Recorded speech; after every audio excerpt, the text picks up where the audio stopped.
And so I just want to remind you that when everything falls apart, that God is still on the throne. Kings die, powers transfer, but God is still on the throne.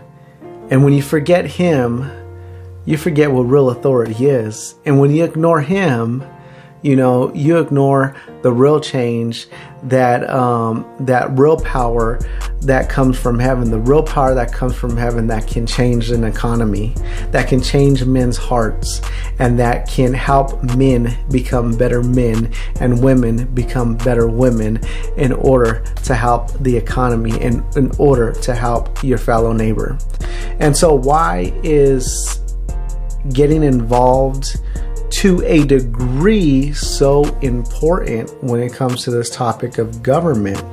I think because silence can be a very sinful thing to be silent when we're supposed to be speaking up on things. And I think it's true even for the matter of salvation.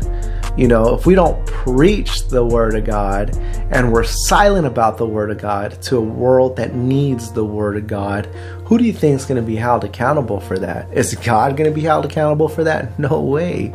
God works through His people in order to bring that message out and clear for the world. And that's why it's so important to do the work of an evangelist. That's why it's so important to preach the Word of God. Not our own word, not our own agenda, but the Word of God. Because there's power in the Word of God. There's conviction in the Word of God. There's truth in the Word of God. And there is something that comes from God Himself that we can communicate with each other.